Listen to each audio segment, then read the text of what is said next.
We are awakening together.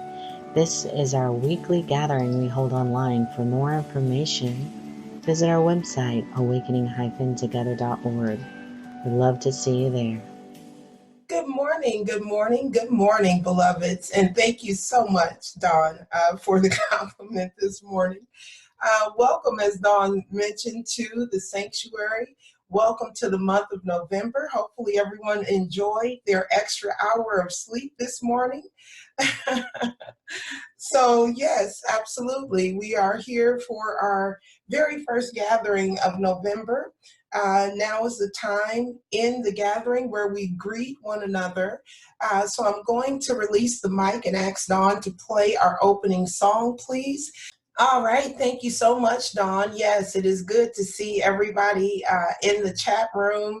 And yes, absolutely. The retreat is recently over, and it was so lovely to see all of the pictures. And I'm looking forward to hearing how everyone enjoyed that. And I'm also even more so looking forward to attending my first retreat next year. So that's definitely on my list of things to do.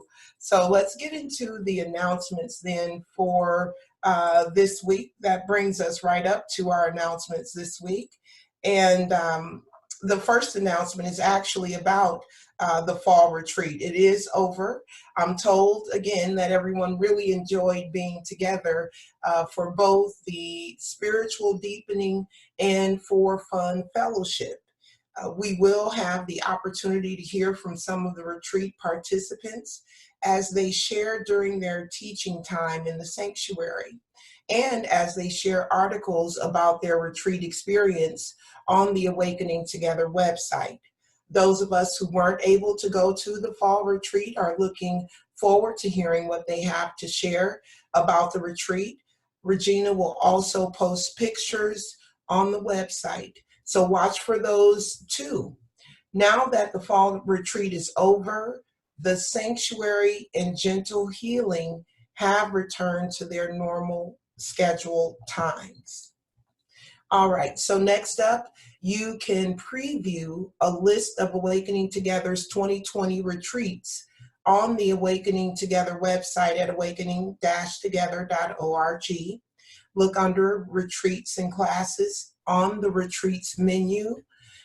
There are 17 retreats planned for 2020, including a week-long retreat and a 3-day weekend retreats. Awakening Together plans to have a shuttle in 2022. Well, 2020 also. That which will make it easier for you to get to the retreat house in La Vita. The retreats begin in January with a retreat called Starting the New Year, Resolving for Truth 2020.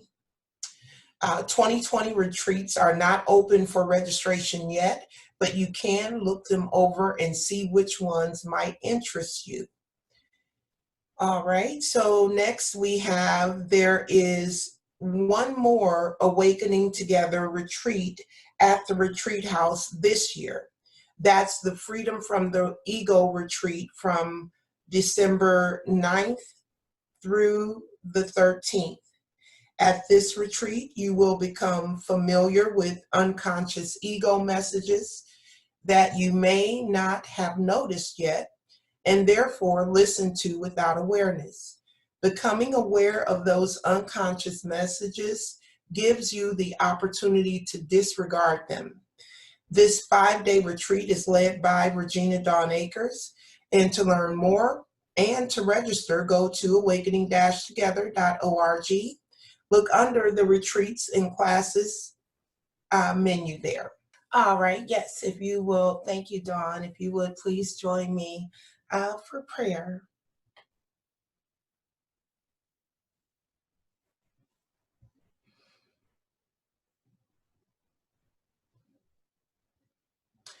First of all, acknowledging that I am a vessel and I'm here to serve as a vessel, and I'm deeply grateful for the opportunity to be a vessel. So wherever there is resistance, I welcome ease. Wherever there is sadness, I welcome joy. Wherever there is grief, I welcome peace.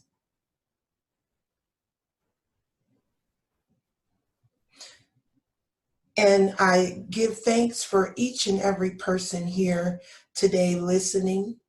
I am always deeply honored, deeply touched, and deeply, there's a real sense of connection here to each and every one of my mighty companions. And I'm always grateful for that connection and the roles that each and every one of you play in the awakening of the one true self to the one true self. So I release this gathering to the Holy Spirit, asking for guidance, asking for the words, asking for the right tone to be set today. And so it is, and so I let it be. Amen. All right, so today's reading will come from an interesting story that I stumbled over. Maybe some of you have even already heard of Suzanne Segal's collision with the infinite. This is actually an older, it's not a recent story or a news story by any means. Suzanne Segal was actually, just to preface what Kathy will be reading from here today, Suzanne Segal was actually an American psychologist, and she lived in Paris back in 1982. And in her own words there, as she was boarding a bus there in Paris, she had a head-on collision with an invisible force, is what she called it. I thought her story was fascinating, and I kept returning back to her story before I actually knew that it was the reading for today. I think it was fascinating because it was so relatable to me in terms of this whole awakening thing. Like, the mind is not at all willing, ready, or able to accept the path that we have chosen to be on. And so I thought this story, the excerpt that I pulled from this story, which is actually, Kathy will be picking up, where the next day after Suzanne had this awakening experience where she described her ears popping like she was boarding a plane or ascending on a plane, and everything going silent. And then from there, she had an experience from a non-localized place from behind her and to the left. So Kathy will be picking up here the next day what Suzanne's experience was like from her perspective. So Kathy, this mic is yours. Thanks, Reverend Gloria. And hey, everybody, glad to be here. This story is quite interesting, and I feel like it correlates along the lines of where Bernadette Roberts is taking us in relation to some of her description of her own awakening. And also, I can't remember the guy's name, but we've also seen his video where he describes it as a terrifying experience. And so it is more along those lines. So it provides us another opportunity to see the different ways that awakening can happen. So I'll get right to it. She says, the moment the eyes opened the next morning, the mind exploded in worry. Is this insanity? Psychosis? Schizophrenia? Is this what people call a nervous breakdown? Depression?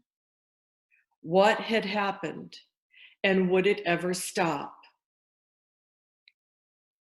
Claude had started to notice my agitation and was apparently waiting for an explanation. I attempted to tell him what had taken place the day before, but I was just too far away to speak. The witness appeared to be where I was located, which left the body, mind, and emotions empty of a person. It was amazing that all those functions continued to operate at all. There was no explaining this one to Claude, and for once I was glad he was the kind of person who didn't persist in pursuing a subject I didn't want to pursue.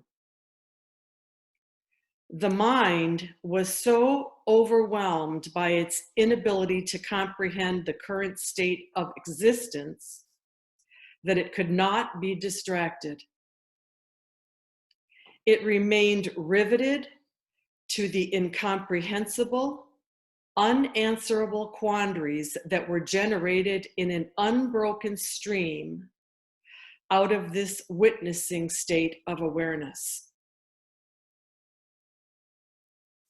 There was the sense of being on an edge of sorts, a boundary between existing and not existing. And the mind believed that if it did not maintain the thought of existence, existence itself would cease. Charged with this apparently life or death directive, the mind struggled to hold that thought, only to exhaust itself after several fitful hours. The mind was in agony as it tried valiantly to make sense of something it could never comprehend, and the body responded to the anguish of the mind by locking itself into survival mode, adrenaline pumping, senses fine-tuned, finding and responding to the threat of annihilation in every moment. The thought did arise that perhaps this experience of witnessing was the state of cosmic consciousness Maharshi had described long before as the first stage of awakened awareness. But the mind instantly discarded this possibility because it seemed impossible that the hell realm that I was inhabiting could have anything to do with cosmic consciousness.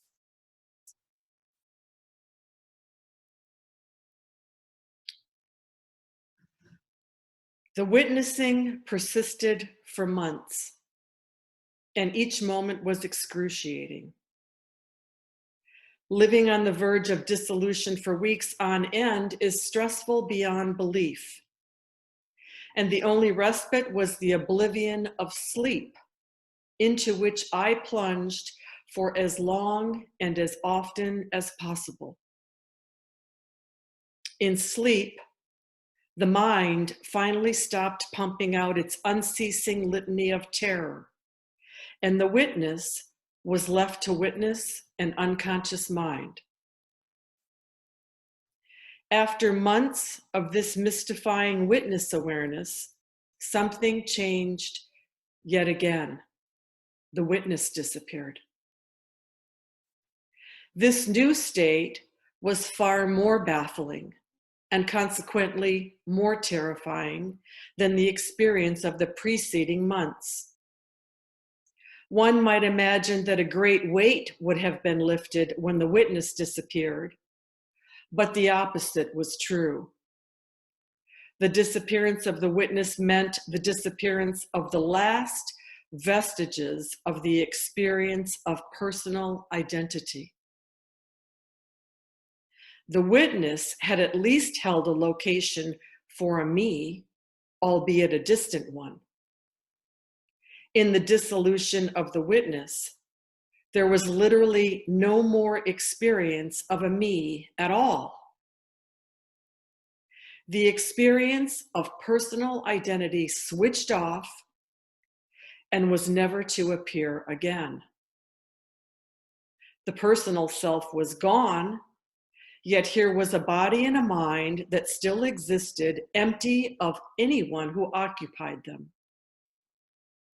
The experience of living without a personal identity, without an experience of being somebody, an I or a me, is exceedingly difficult to describe, but it is absolutely unmistakable. It can't be confused with having a bad day or coming down with the flu or feeling upset or angry or spaced out. When the personal self disappears, there is no one inside who can be located as being you. The body is only an outline, empty of everything of which it had previously felt so full. The body, mind, and emotions no longer referred to anyone. There was no one who thought, no one who felt, no one who perceived. Yet the mind, body, and emotions continued to function unimpaired. Apparently, they did not need an I to keep doing what they always did. Thinking, feeling, perceiving, speaking, all continued as before, functioning with a smoothness that gave no indication of the emptiness behind them. No one suspected that such a radical change had occurred. All conversations were carried on as before. Language was employed in the same manner. Questions could be asked and answered. Cars driven, meals cooked, books read, phones answered, and letters written. Everything appeared completely normal from the outside, as if the same old Suzanne was going about her life as she always had. In an attempt to understand what had occurred, the mind began working overtime, generating endless questions, all unanswerable. Who thought? Who felt? Who was afraid? Who were people talking to when they spoke to me? Who were they looking at? Why was there a reflection in the mirror, since there was no one there? Why did these eyes open in the morning? Why did this body continue? Who was living? Life became one long unbroken koan, forever unsolvable, forever mysterious, completely out of reach of the mind's capacity to understand. And that concludes the reading, giving up the mic.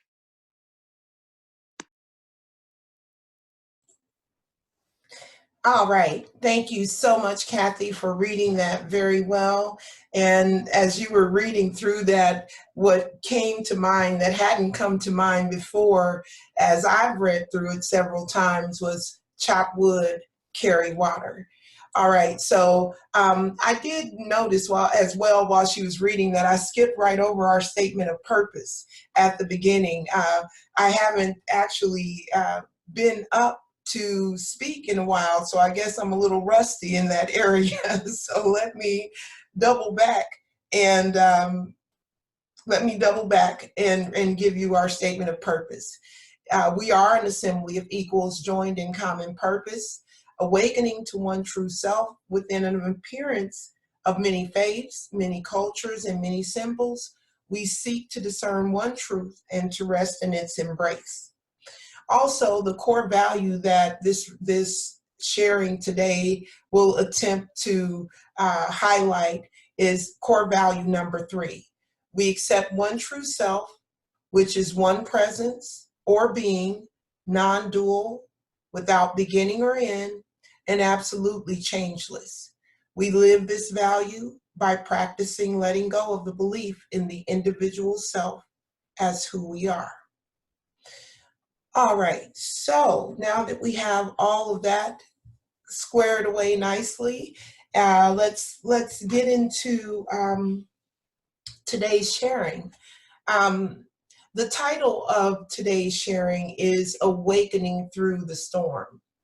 And what I know about storms, I've talked about my own personal storm.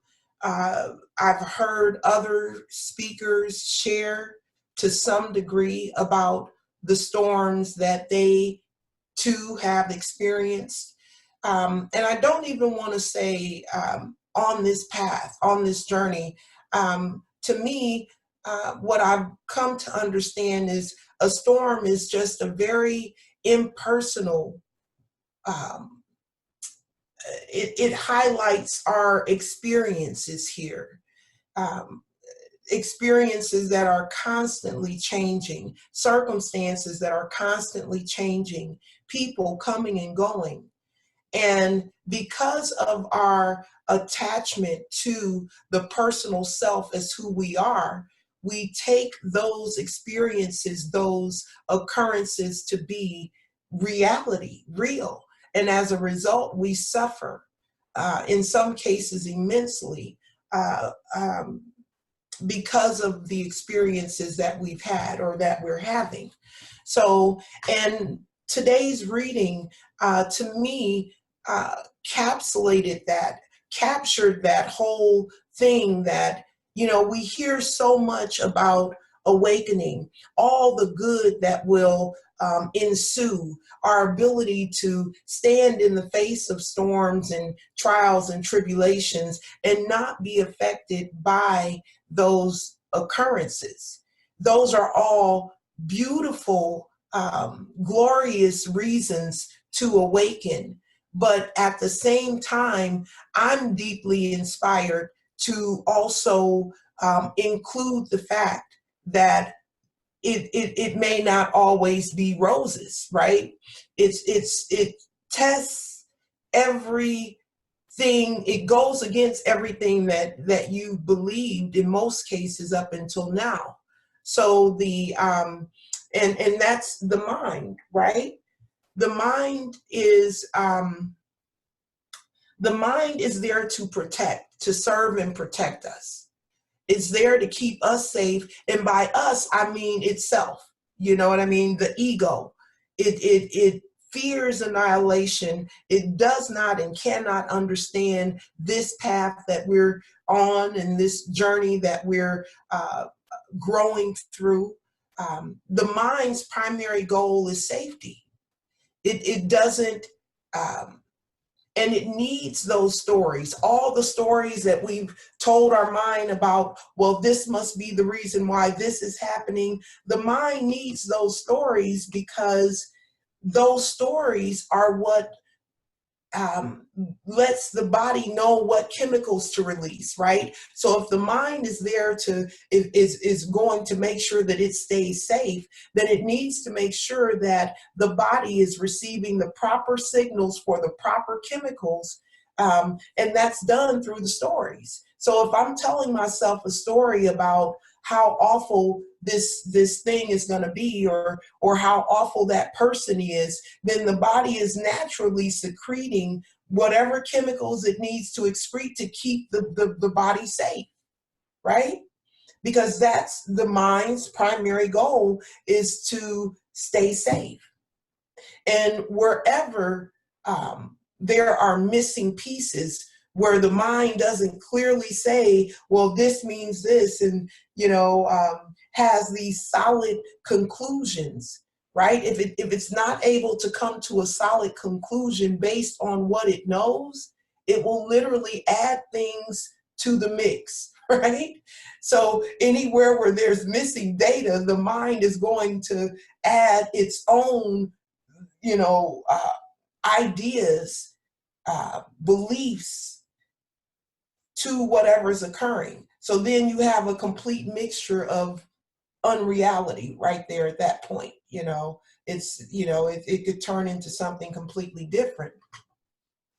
So as I was listening or reading through the today's reading, and I listened to Suzanne's description about how um, how that showed up for her. And it seemed to be instantaneous. Like there was nothing in her reading that, or in the parts of her book that I read before that excerpt, there was nothing there that seemed to indicate that she wanted that or had been working towards that. And of course, back in 82, there wasn't a lot of information the way there is today. Like awakening is oftentimes viewed as new age nowadays, where people are looking at that as just a new wave or a new age of thinking, like it's commonplace. But it wasn't very commonplace then. So the level, her description of how the mind fought to not be annihilated, how it couldn't really exist if there wasn't a person there. But I also very strongly noticed that the chop wood and carry water part, her life continued. She continued to make meals, even though somehow she knew that there wasn't a person there to do that. There wasn't a person behind those actions. There wasn't an I behind those actions, whether it was working or cooking, or at the time, like I said, when she had the experience, she was pregnant. So, of course, she went on to have her daughter, and so but there wasn't a person there. So that whole experience was very intriguing. Her viewpoint of that it wasn't just roses and, oh yes, I'm awakened and it's beautiful, and like we know that it will be in terms of what we already know about that. But that wasn't the experience as she went through it. So one of the things that I wanted to share about my own personal experience is recently I was waking up. It was probably about 3:30 in the morning, and I was just awakening, like, but not really woke, just like in a twilight type, I guess, between being woke and being asleep. And what I heard was, what I heard in my mind was a replay of what had happened the day before. So I was talking to one of my coworkers the day before, and so the mind started to say things like, well, you probably shouldn't have talked that much, or probably, it just started being really critical of that conversation. And what I noticed as I was listening, laying there listening to this, and there was another conversation that came up as well, but I don't recall as vividly as I do about the first one, about the conversation. It was a minor conversation. There was nothing earth-shattering in the conversation, but for some reason my mind wanted to really be critical of that conversation. And as I laid there and I listened to the voice in my head, as I listened to the voice, something in me absolutely knew, in that laying there in the bed, at that moment, in that twilight type stage of sleep, being sleep and woke, something in me knew that the voice wasn't what I was, in a different way. Like, we've read that, I've read that, I've heard that from many of my teachers, Regina, and many other sources. I've heard that we're not the voice that we hear. I've read that we're not the voice that we hear. And so, or the thoughts that we hear, we're not those thoughts, is what I'm trying to say. But it keeps coming through as the voice. So So as I laid there and I thought, wow, but at the moment I wasn't gauging that I'm not that voice. It was later on in my day, after I woke up fully and got engaged in my day, that I realized, oh, well, that really wasn't what I was. Like, I distinctly knew the difference between what I was hearing and what I was, that I wasn't that. Maybe I didn't know what I was, but I knew that I wasn't that. And so, so that was a really interesting experience for me, to experience that, the voice from a perspective other than identifying with it, right? Which is what this whole reading has been about, is this individual's experience of awakening from her perspective and what she experienced throughout that. So yes, that was really interesting to me, because again, as you progress along this journey, right, and the awareness slowly creeps in that this is not what you are. The thoughts aren't what you are. The ideas, the mind isn't what you are, right? The thing that's so deathly afraid of annihilation is not actually what you are. Slowly, as those, for me, as that awareness is slowly coming in through these little tiny experiences, laying there in the bed and watching those thoughts, watching the voice be very critical of me, of what had occurred the day before. And again, maybe that's what made it so obvious that it wasn't me, because I had no thought about what had occurred the day before. I mean, it was no big deal. It was something that was said and happened, and we moved on. There was nothing there. There was nothing to be critical of. But some kind of way, the voice made that into a very critical thing. And seeing it that way really distanced me from the attachment that's there to the voice, the attachment of the belief that's there that I'm the voice, that I'm those thoughts, right? So it was a really cool experience, or event in that experience, to have that experience, right? To be able to live a life that's engaged, where we're completely engaged in interacting with what's occurring in our lives, but without the attachment, to be detached from that. All right. The same thing as being in the world, but not of the world. Right. So as I began to see, okay, that's what the movement is. The movement is towards this detaching from the belief that we are those thoughts. That's the whole movement. So, but as that movement is happening, as this story points out, the mind is going to buck. It is not going to go quietly into the night. It's not going to just say, like me seeing the voice is not going to stop the voice from reoccurring, right? That's not enough to make it just say, all right, well, she's on to us now. Let's get out of it. Let's hightail it out of here. No, it's still going to be there. I'm not at all proclaiming to have awakened here. I'm not at all saying that I'm walking without the belief that there's a person here on this journey walking forward. That's not what I'm saying. But what I am saying is that my experience, slowly but surely, is showing me in the tiniest of ways at times, but yet the most profound at times, in the tiniest ways, I'm seeing that to be the case.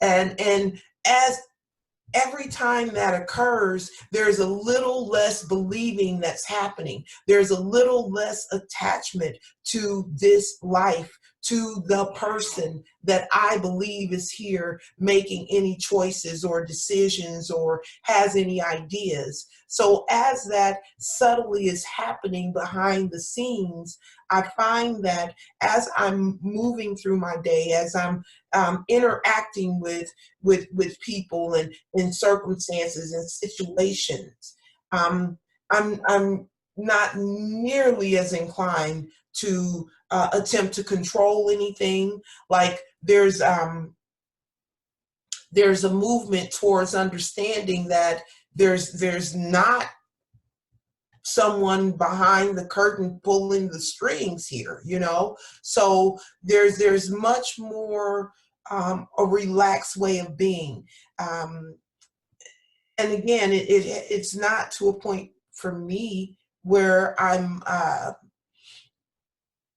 completely able to let go of that belief. But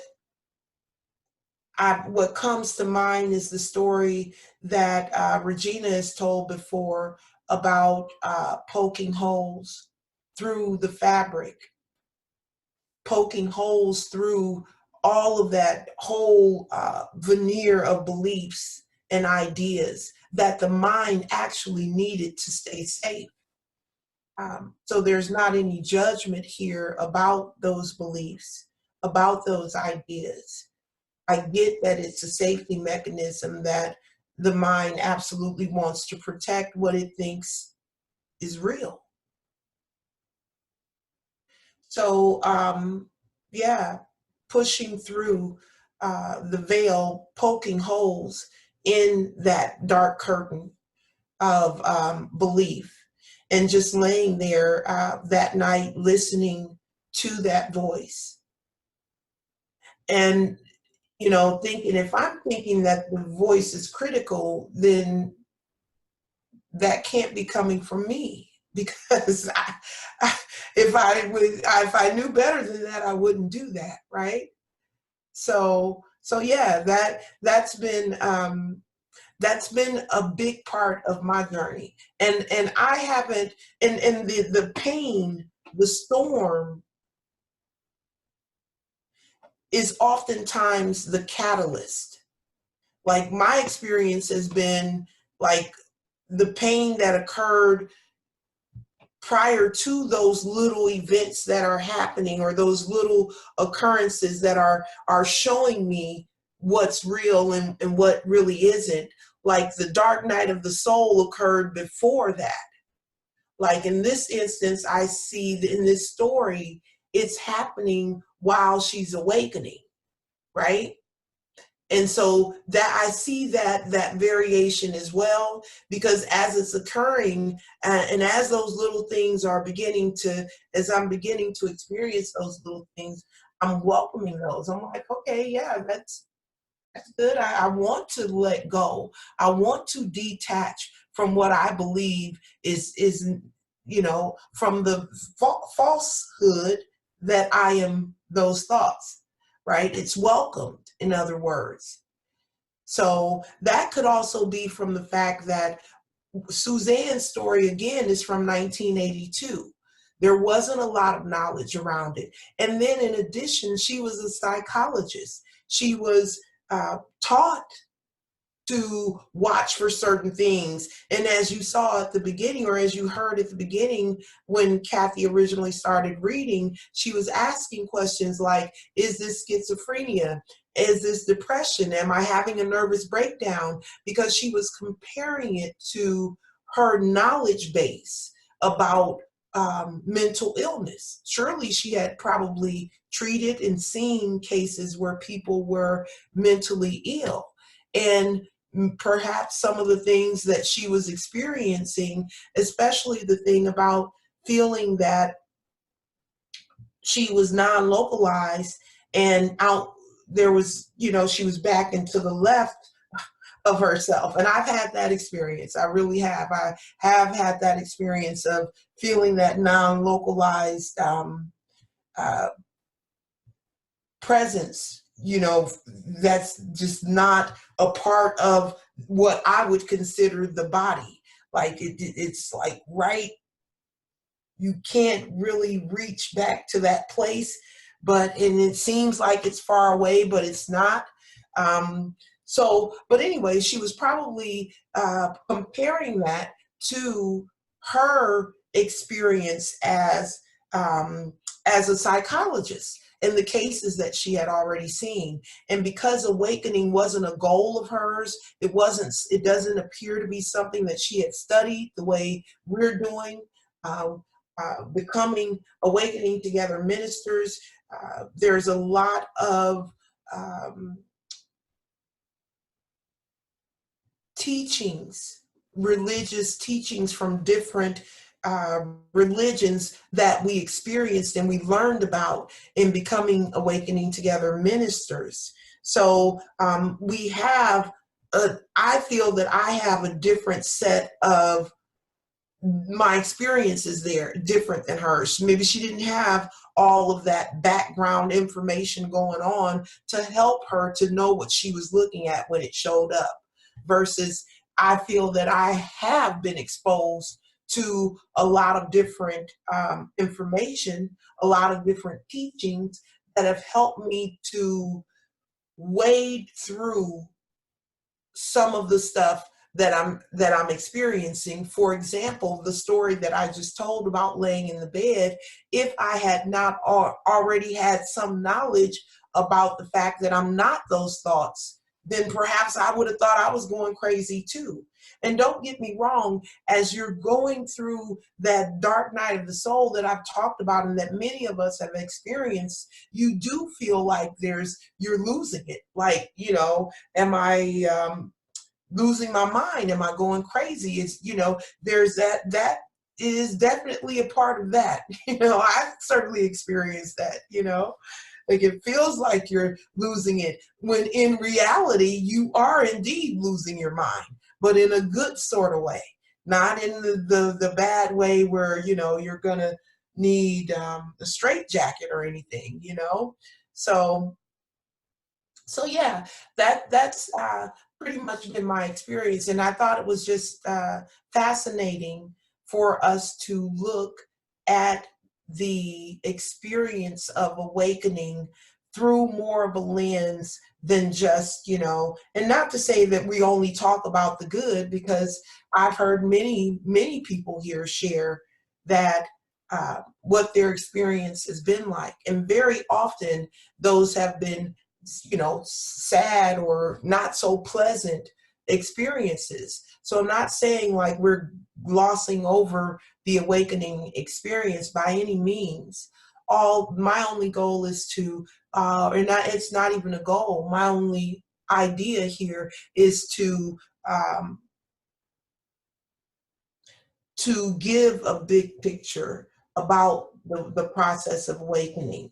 It does take a certain level of tenacity, of stick-to-itiveness, of faith, of desire for awakening, as Michael Langford mentions. And you can begin to see why that desire is so required. Right? It would be so easy to just walk away and be like, okay, that's just too much. I don't want to be dealing with that type of thing that's outside of the realm of what I consider to be normal. So I'm going to leave this right where it is and I'm going the other way. So it's easy to come to that conclusion if you don't have a level of tenacity, a level of stick-to-itiveness, as I mentioned. Now, having said that, I still do very much believe that, so if there's not an I here who's awakening, then that I also can't be in control of when awakening occurs, right? It's not like we can dial up and say, well, I'm ready now, and, let's just get it over with already. It's not that. It's when it's all predetermined. I believe that. I believe that it's not anything that an I has any control over. When it happens, it happens, and you just go with it. You just hope that pray that you're prepared enough and ready enough to take that next step. And I honestly don't believe the next step will show up until you're ready for it, actually. All right, so yeah, it's truly been a fascinating journey. The further this journey continues on, the more interesting it gets in terms of that, in terms of the discoveries that are made along the way. Like I said, there's no real way for me to explain that that you know these things. Like you can know something intellectually and not have the experience and be able to, because it feels different once it's experienced. Like it's like, okay, of course, yeah, if there's I want to say familiar, it feels familiar, but not really. It feels a little familiar, but at the same time, it feels foreign at the same exact time. Feels familiar and foreign. Like I know that, but I didn't know that. I didn't know that it would feel like that, or that would be the experience, right? Who would have thought laying in bed, having a thought, listening to my thoughts, that I would be able to distinguish, that's not what I am. And ever since that experience, like when I'm tempted to be critical of other people, I remember that voice. I remember that voice, how critical that voice was, and the fact that wasn't what I am. So the desire is there then to pause, to regroup, to allow that thought to cycle through before it just runs out of my mouth when it comes to being critical to other people or other situations, circumstances, right? So I feel pretty complete with what I've shared here about my own experience, as well as the way I interpret Suzanne Segal's experience there. It's really about practicing letting go. And I've been doing a lot of that lately. There's been the need, especially things that I've been attached to. There's been a need to literally look at some of the things that I know that I'm attached to and really begin to move in the direction of letting go. And the more I let go, the more, I don't want to say easier, because some of the things that we are deeply attached to, there's no easy way of letting those things go. There's some level of suffering, and unnecessarily, of course. There's no need for any of us to suffer. We can walk away, let it go, and drop it like a hot potato and move on without ever suffering in the process. But that is not quite my experience yet, right? As I'm letting go of some of the things that I see that there are attachments to, as I'm moving in that direction, at times there is a sense of suffering, like there's something being lost. But in reality, everything is exactly as it should be. There's never anything that's out of place or out of order or out of control. Everything is always as it should be. And the more that I'm able to accept that and be with that truth, the easier this thing called life gets. All right, so I'm going to wrap it up right there. I'm also going to ask Dawn to post a link in the room for anyone who's inclined to give. Awakening Together does operate off of the donations of its members, and we are grateful for your donations. So I'll ask her to place that link in the room and also to play a song. All right, thank you, Dawn. Yes, that is one of my favorite songs right there. Letting Go of the Shore. That's truly what it's all about. All right, so now's the time. If anyone would like to share anything at all from today's sharing, now's the time. You can raise your hand and I will release the mic to you. Do you see any hands up, Dawn? Yes, Regina, go ahead and take the mic. Yeah, thank you. I just wanted to say thank you, Gloria. You know, I mean, everybody loves to contemplate the perfect peace, perfect happiness, perfect love. But many people want to avoid the dark journey on the way. And of course, we know that we're told through the Course, it's through the darkness to the lights. And if we really want to reach the light, we can't avoid the darkness. And I just really love the way that you and your reading today were genuine and pointed that out for us.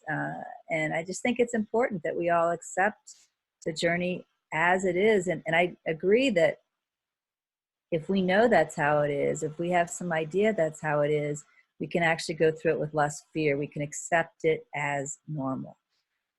Rather than thinking something is wrong, thinking that we've done crazy and we should run away. So thank you very much, Gloria. It was a dynamite reading. I absolutely enjoyed the reading and a superb service. So thank you for your sharing. And also thank you for continuing on your own path very genuinely. You know, the experience you talked about wouldn't have occurred if this wasn't a genuine path for you. So thank you for doing that as well. Thank you so much, Regina. Anyone else like to share anything? I just want to say real quickly, Gloria, fabulous service. And I also want to say that I had a similar experience to yours. And so I really appreciated what you were saying about, you know, having the intellectual knowledge, that voice isn't me, and then having the experience, oh my goodness, that voice isn't me. And for me, that was a critical step. In fact, I looked up a quote that I just read at this recent retreat from Michael Singer. It says, "There is nothing more important to true growth than realizing that you are not the voice of the mind, you are the one who hears it." And so to get that visceral, maybe is a good word for that, experience of that is like, oh my gosh, now I get it, and I'm ready to run with this whole thing. So that was my experience of that. It sounds like you had a very similar experience, and that just rejoice. I'm just so thrilled to hear that. So amen, sister, and thank you for your talk and for awakening unto the one true self. So I'll let go of the mic. Thank you, Reverend Jacqueline. That is exactly that was perfect. That's exactly what it was. I mean, once you experience, you're like, oh, okay, and it changes the way you show up going forward with the experience. Like the things that I've seen, the slight little changes that I've seen, they didn't come with just the knowledge of it, the intellect of it. Though it didn't come with that. It came with the experience. Absolutely. All right. And Cheryl, did you want to speak as well? Thank you. That was a really beautiful, heartfelt, and clear message. What I was experiencing about 6-7 years ago was similar to the description. I was very depressed. I was very confused. I didn't understand a lot of what was going on with me. But I didn't have this overwhelming feeling that I was in the deep depths of depression. There was just something indescribable and something that I didn't understand what was happening. And it was kind of in the midst of some transitioning that I was going through. And it was just reassuring to hear that today.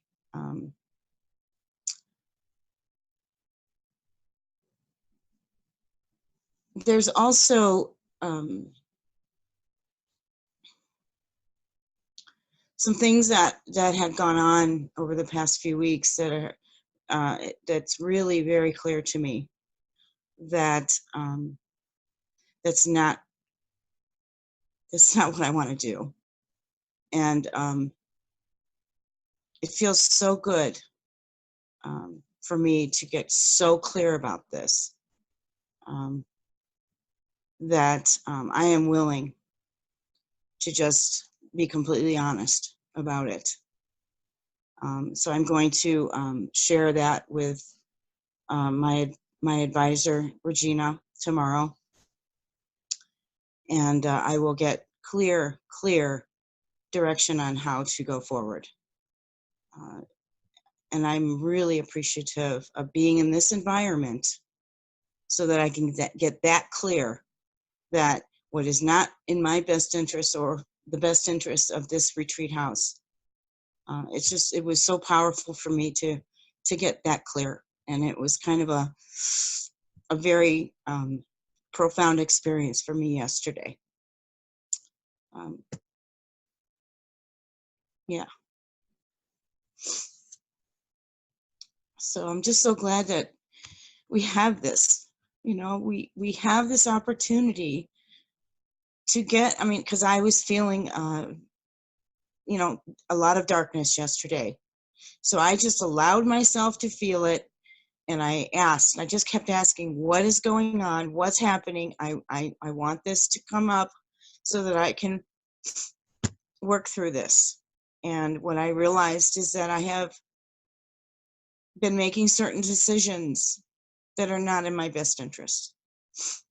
So I'm just really looking forward to sharing that with you, Regina, so that I can get extremely clear on how to go forward from this moment.